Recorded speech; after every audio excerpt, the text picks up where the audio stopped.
के आस लगा के कहाँ लुका गे तहाँ। जादू पीर के तह कैसे चला के दिल में समा गे तहाँ। दिल में माया के आस लगा के कहाँ लुका गे तहाँ। जादू पीर के तह कैसे चला के दिल में समा गे तहाँ। संगी रे कैसे रहो तोर बिना, संगी रे कैसे रहो तोर बिना।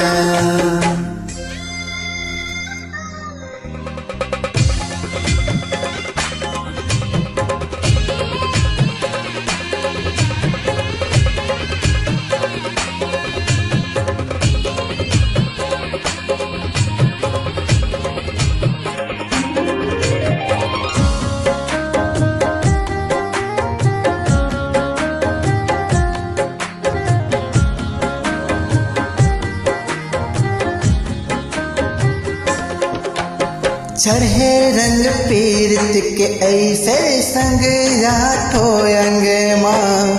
बीते जुग जिन गानी रे संगी जिया जी तोर संग माँ।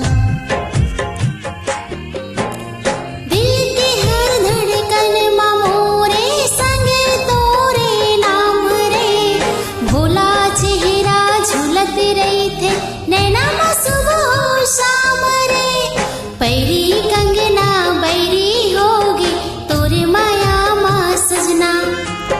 ढोली सजा के चूड़ी पहरा के ले जाना तोरे अंगना। संगी रे ले जाना तोरे अंगना। संगी रे कैसे रहो तोरे बिना।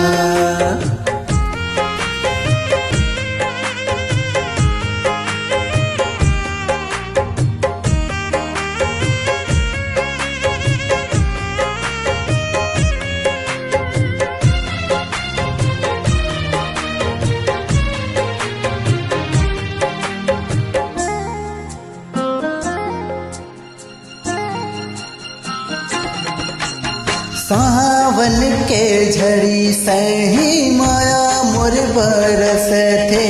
घड़ी भर देखे बरे तोला जिया मोर तरस थे। जिंदगी है मोरे अधूरा संगी तोरे साथ बिन। तीर्थ की असमा तोरे गुनत रही था रात दिन। सासा छूटे माया नहीं छूटे क्रिया है मोरे सजना। नहीं चाहिए सोना चांदी त चाहिए दिल के कोना। संगी रे चाहिए दिल के कोना। संगी रे ले जाना तोरे अंगना। संगी रे ले जाना तोरे अंगना। संगी रे चाहिए तो दिल के कोना।